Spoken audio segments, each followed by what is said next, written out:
Hey, what's up, y'all? Thanks for the click. Welcome to my channel, I Shot Logic.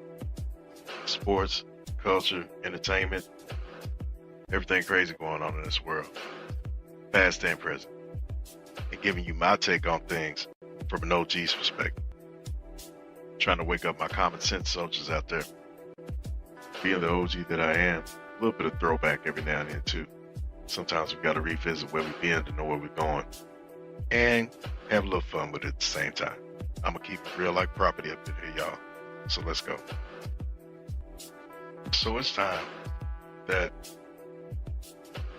this GOAT debate thing just be put to bed. And what I'm gonna focus on in this first part is their first 7 years, because they both at least got to the finals their first 7 years. So that really is the best way to look at the early part of their careers, because people out there want to talk about how LeBron drug his team to the finals, Jordan was losing year after year, Jordan didn't win the team player, blah, blah, blah. Okay, we getting ready to look into that. So here we go. The first thing I'm going to do here is I'm going to take a look at the supporting cast of double-figure scoring teammates for both players. All right. So here's MJ's supporting cast: Orlando Woolrich, Quint Daly, Dave Greenwood, Charles Oakley, John Paxson, Sam Vincent, Dave Corzine, Horace Grant, Bill Cartwright, Scottie Pippen.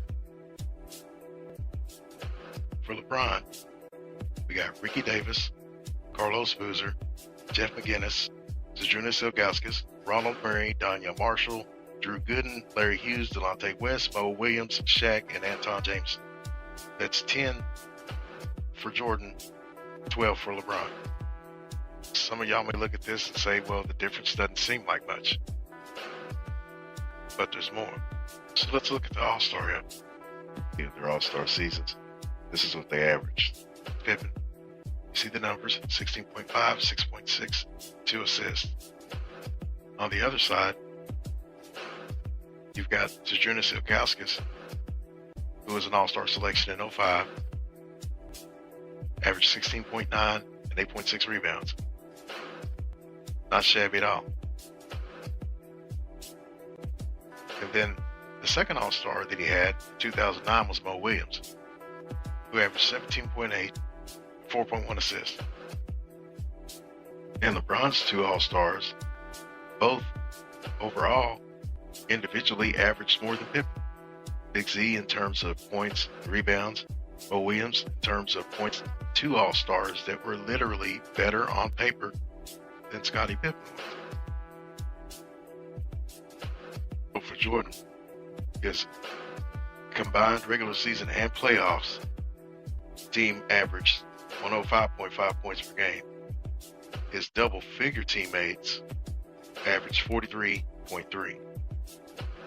For LeBron, combined regular season and playoffs, his teams averaged 97.45 points per game. His double-figure scoring teammates averaged 40.6, 43.3 for the combined overall playoff average amongst double-figure teammates. Does exclude the 85-86 season, regular season, where Jordan missed 64 games.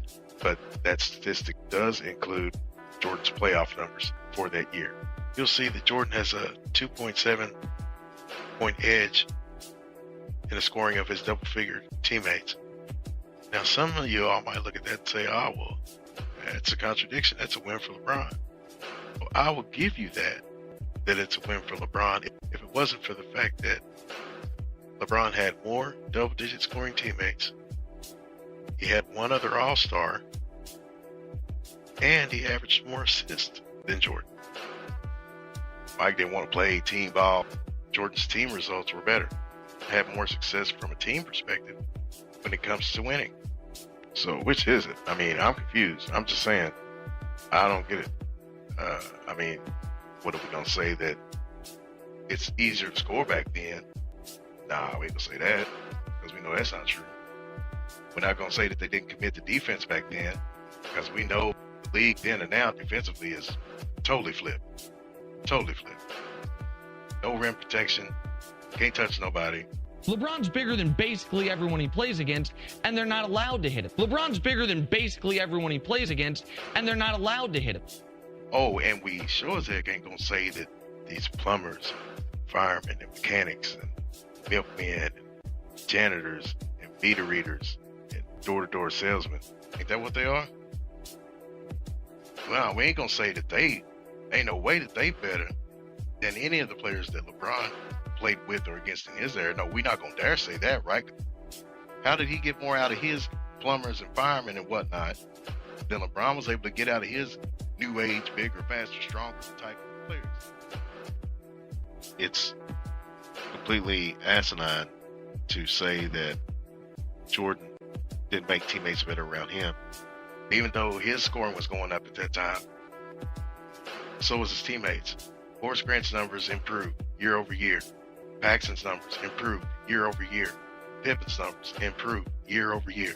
Pippen went from 7.9 points, 3.8 rebounds, 2.1 assists in 87-88 to 17.8, 7.3 rebounds, 6.2 assists, and 2.4 steals in that span. And don't give me Phil Jackson.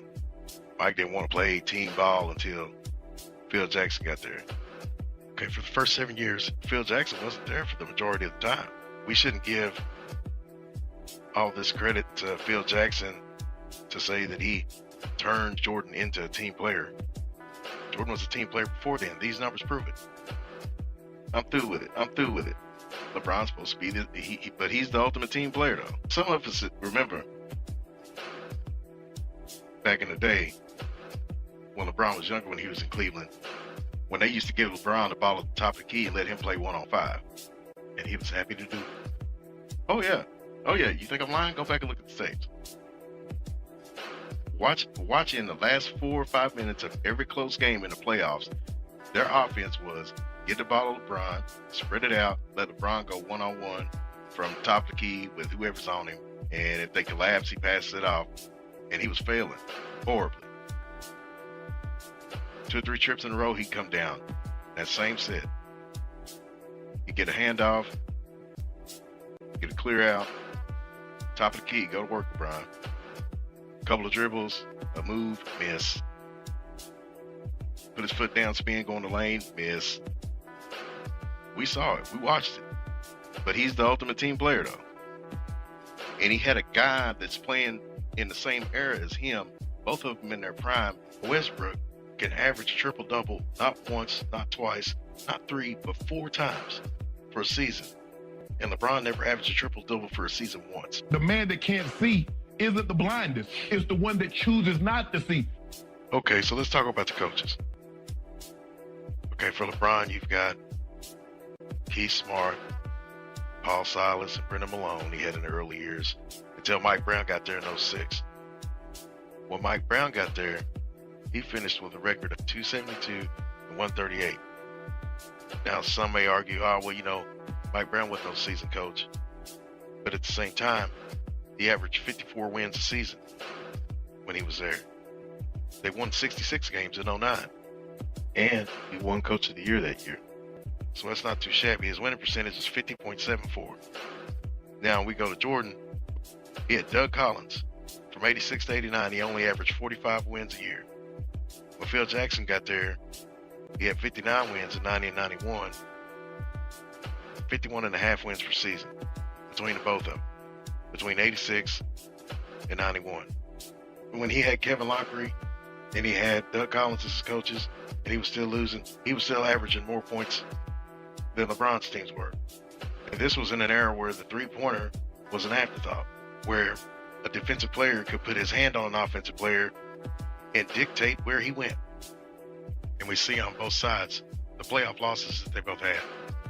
If you look on LeBron's side, you see a 64-win Pistons team that was 2 years removed from a championship. An 07 Spurs team that he faced in the finals that he lost to. An 08 Boston team that was a big three, a juggernaut. We knew they were going to win, so they won it. The Orlando Magic, who I believe he should have been able to get past, 59-win team. And then in 2010, you got a 50-win Boston team that ended up back in the finals, facing the Lakers again. He did face a champion in the finals. He did face a champion in 08, an eventual champion. So you got to give him credit for that. Hall of Famers: Ray Allen, Paul Pierce, Kevin Garnett, Tony Parker, Tim Duncan, Manu Ginobili, Dwight Howard, Ben Wallace, Coach Popovich, Doc Rivers. For Jordan, here's a list of plumbers and firemen. Okay, well, I'll give you a plumber. How about one of the best defensive players probably in NBA history at the guard spot at Sidney Moncrief on a 59-win 85 Milwaukee team? What about an 86 Boston team that had a 67-win season? A league best. Won the chip. 87, a Boston team that went back to the final. 88, a Detroit team that finally got over the hump and got to the finals. Then they went again in 89 and won it. And went in 90 and won it. Hall of Famers: Larry Bird, Kevin McHale, Robert Parrish, Dennis Johnson, Bill Walton, Sidney Moncrief, Joe Dumars, Isaiah Thomas, Dennis Rodman, Coach Casey Jones, Coach Chuck Daly, Coach Don Nelson. That's 12 to 10 in Hall of Famers faced in favor of Jordan. The teams that won championships that they faced were all formidable. So yeah, both sides have champions. The only difference is, on Jordan's side, you've got more champs. You've got more teams that went to the finals. That's the difference. Not only that, the other difference is the fact that when Jordan got to the finals, he won it. And lastly, we have a side-by-side for both players over the first 7 years of their careers. As we take a look, as you see highlighted by the Wilson ball, what categories they led in. Points, Jordan. Rebounds, LeBron. Assists, LeBron. Field goal attempts, field goal percentage, free throw attempts, free throw percentage, all Jordan. Jordan also led in total combined average steals and blocks.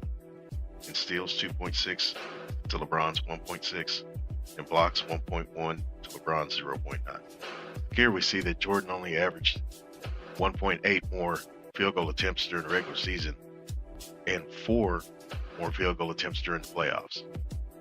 So within those first 7 years of each of them's career, as the myth usually goes that Jordan was chucking up shots all over the place, he only averaged 2.9 more field goal attempts than LeBron did. So here are the results after 7 years. For LeBron, number 1 overall pick, 1 Eastern Conference Finals appearance, 1 Finals appearance, 2 regular season MVPs. Note, he did miss the playoffs in his first 2 seasons. For Jordan, Rookie of the Year, made the playoffs each season, 2 Eastern Conference Finals appearances, 2 regular season MVPs, 1 championship, 1 Finals MVP. So there's no denying that they both had their ups and downs in the beginning parts of their career. And they both came into the league as great players. We know this. Just let me say, I don't know either one of them, haven't met either one of them. Ain't none of them my kinfolk. Ain't none of them never laid up with my mama. Ain't none of them never bought me a milkshake or a cheeseburger. No disrespect to LeBron, respect to both. I'm just giving it to you from a fan's perspective, from an OG's perspective. I hope that you can appreciate it. And on the next part, I'll be talking about the winning years between the two of them. And we're going to really get into the meat and potatoes of this debate. Appreciate you watching. Catch me on the next video. Peace. Thanks for watching this video. If you like this content, please feel free to hit the like button, subscribe. I appreciate you.